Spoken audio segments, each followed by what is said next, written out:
एक ओंकार सतनाम करता पुरख निर्भव निर्वैर अकाल मूरत अजूनी सैभं गुर प्रसाद। अंग 31वां। श्री राग महल्ला तीजा। श्री राग का नाम है। महल्ला तीजा मीन्स ये गुरु अमरदास जी का शब्द है।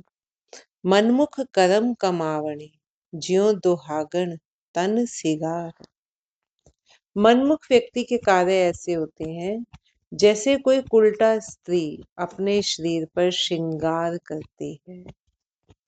उसका व्यवहार अच्छा नहीं है, उसका आचरण अच्छा नहीं है और वो शरीर पर श्रृंगार करती है। मनमुख व्यक्ति के कार्य ऐसे होते हैं, मीन्स जो अच्छे आचरण की स्त्री नहीं है, उसने बाहर से तो श्रृंगार अच्छा किया है लेकिन अंदर उसके कपट है, अंदर उसके विकार है। ऐसे ही मनमुख व्यक्ति है, उसके बाहर से तो कार्य दूसरे होंगे लेकिन अंदर से वो कुछ और होगा। बाहर से हो सकता है उसने साधु का वेश धारण किया हो, पंडित का वेश धारण किया हो, सत्य आचरण वाला व्हाइट पोशाक पहन ले, लेकिन अंदर से उसके अंदर कपट है, विकार है। तो उसका फिर कार्य ऐसे ही होते हैं जैसे कोई उल्टा स्त्री अपने शरीर पर श्रृंगार करती है। सेजे कंत न आवई नित नित होए खुआर। अब जो उल्टा स्त्री है, जो दुहागन है, वो क्या है? उसका पति कभी भी उसकी शैया पर नहीं आता। जो उसका पति है वो उसकी शैया पर कभी भी नहीं आता, वो उसकी सेज पर कभी नहीं आता और वह सदैव ख्वार होती रहती है। उसका श्रृंगार भी फिर वो व्यर्थ है क्योंकि उसका जो स्वामी है, जो उसका पति है, ये कह लो, अगर हम भक्त की बात करें, अगर हम मनमुख की बात करें, जो उसका स्वामी, जो उसका परमात्मा रूपी पति है, वो उसको मिलता नहीं। बाहर से जो मर्जी श्रृंगार कर ले वो, क्योंकि अंदर विकार है, परमात्मा उसकी सेज पर नहीं आता। एग्जाम्पल देकर समझा रहे हैं, जैसे कोई उल्टा स्त्री है, शरीर पर श्रृंगार करती है, परंतु उसका पति कभी भी उसकी शैया पर नहीं आता और वह सदैव ख्वार होती रहती है। पिर का महल ना पावई ना दिसे घर बार।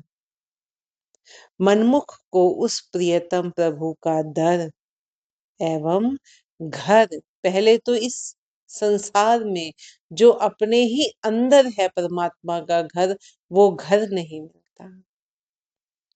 फिर जब प्रभु से मिलन की बारी आई तो उसका दर नहीं मिलता। जब इस संसार को छोड़कर, पेके को छोड़कर, मायके को छोड़कर जब ससुराल में जाने की बारी आती है तो उस परमात्मा का दर नहीं मिलता। फिर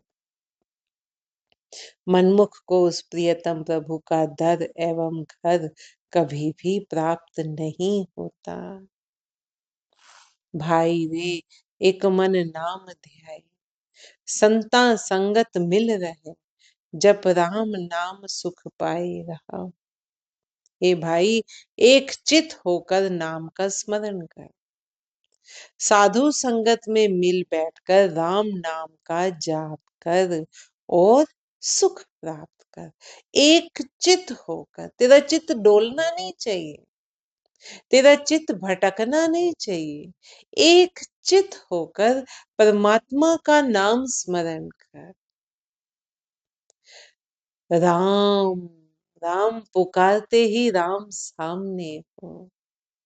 जिस भी नाम से आप उसको पुकार, राम जो सब जगह रमा हुआ है, लेकिन वो भाव ऐसा हो कि राम एक बार पुकारते ही राम आपके सामने हो, आप उसी में ही टिक गए।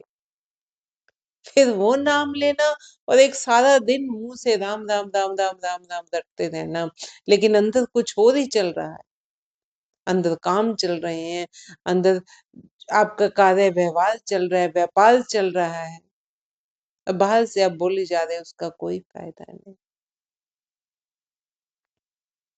ऐसे तो तोता भी रटता रहता है। तो साधु संगत में मिल बैठकर राम नाम का जाप कर, एक चित्त होकर, एकाग्र मन से प्रभु नाम का स्मरण कर, साधु संगत में मिल बैठकर, साधु जिसने खुद को साध लिया है, ऐसे साधु संगत में बैठकर राम नाम का जाप कर और सुख प्राप्त कर। क्योंकि जिन्होंने साध लिया है वो जब परमात्मा का नाम लेंगे तो खूब रस से लेंगे। वो राम नाम के रस के प्याले भर भर के पिएंगे, खुद भी पिएंगे और हमें भी पिलाएंगे। तो साधु संगत में बैठकर राम नाम का जाप कर और सुख प्राप्त कर रहा हो। गुरुमुख सदा सुहागणी पिर राखिया उधार। ऊपर बात की थी कि मनमुख के कर्म कैसे हैं।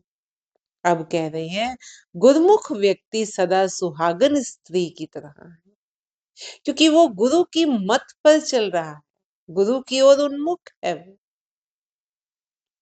वो व्यक्ति सदा सुहागन स्त्री की तरह है जिसने हृदय में प्रभु को धारण कर रखा है।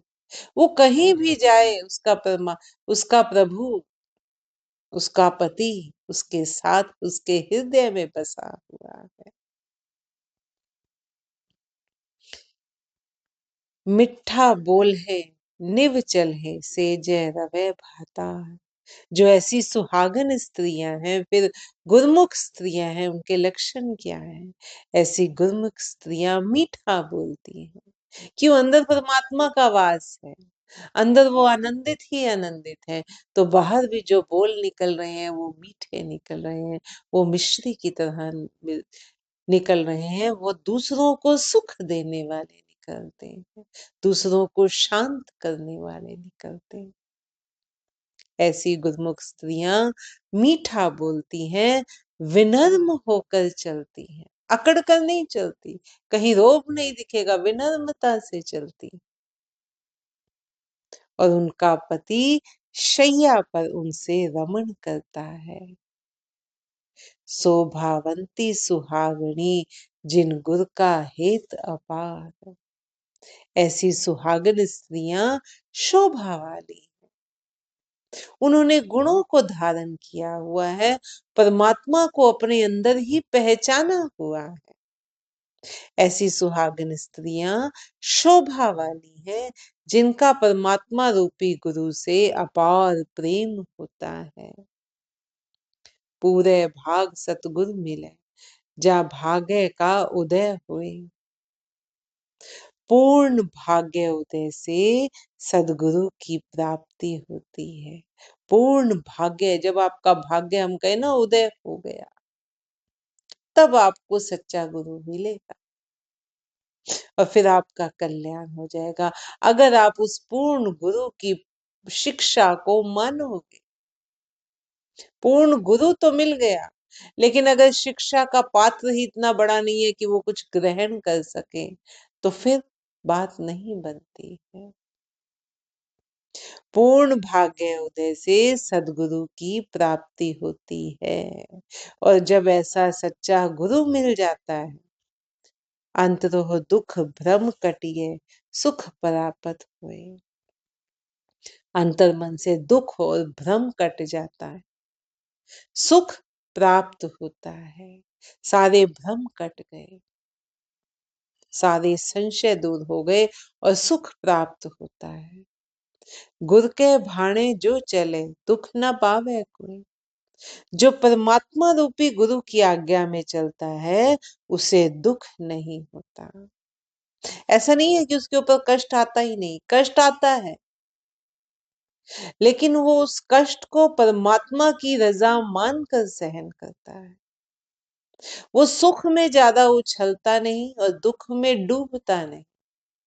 सुख को भी वो प्रभु की रजा मानकर चलता है और दुख को भी वो प्रभु की रजा मानकर ही चलता है। सहजता से, समभाव से रहता है। जो परमात्मा रूपी गुरु की आज्ञा में चलता है, गुरु की आज्ञा में, परमात्मा रूपी वो गुरु जिसने परमात्मा को जान लिया है और परमात्मा का रूप हो गया है, जो उसकी आज्ञा में चलता है उसे दुख नहीं होता। गुर के भाणे विच अमृत है, सहजे पावे कोई। गुरु के आदेश में ही नाम अमृत है और सहज में रहकर ही यह किसी को प्राप्त होता है, सहजता में, हठ में नहीं प्राप्त होता। आप गुरु के आगे जाकर खड़े हो जाओ कि नहीं मुझे तो अभी चाहिए, अभी चाहिए, ऐसा नहीं। वो सहजता से धीरे धीरे आपके अंदर आपको प्रकट होता दिखता है। संयम रख के, धैर्य रख के, गुणों को धीरे धीरे धारण करके अवगुणों को बाहर निकाल कर, गुरु के आदेश में ही नाम अमृत है और सहज में रहकर ही यह किसी को प्राप्त होता है। जिना परापत तिन पिया, हऊ में विछो कोई। जिनको ये प्राप्त हो गया है, ये नाम रूपी अमृत, पीने के बाद उनका अहंकार छूट जाता है। यहाँ भी गुरु महाराज उस नाम रस को पीने के लिए कह रहे हैं। पीने का मतलब हमने पहले भी डिस्कस किया है कि पीने का मतलब उसको अंदर तक लेकर जाना, मुंह मुंह में से नहीं, सुन सुन के नहीं, उसको अंदर लेकर जाना है, उस पर बार बार विचार करना है, मनन करना है, उसका मंथन करना है और उसको फिर व्यवहार में भी लाना है।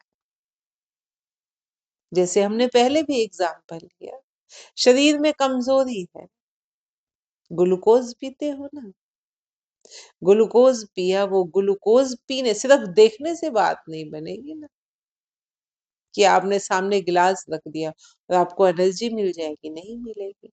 जब उसको पियोगे, उसके अंदर जाएगा, उसका डाइजेशन होगा, उसका रस खून में जाएगा, खून सारे शरीर में दौड़ रहा है तो शक्ति देगा। ऐसे ही नाम रस को भी पीने को कह रही है कि उसका मनन करना है, बार बार मनन करना है, चिंतन करना है और उसको अपने व्यवहार में भी लाना है। इसलिए उसको पीने के लिए कहा जा रहा है। जिनको ये प्राप्त हो गया, पीने के बाद उनका अहंकार छूट गया, जो उस नाम रस को पी लेता है, फिर उसका अहंकार, फिर उसका मैं और मेरी की भावना नष्ट हो जाती है, अहंकार उसका छूट जाता है। नानक गुरमुख नाम ध्याये, सच मिलावा हुए। ये नानक गुरमुख बनकर नाम का स्मरण करने से सत्य प्रभु से मिलाप होता है।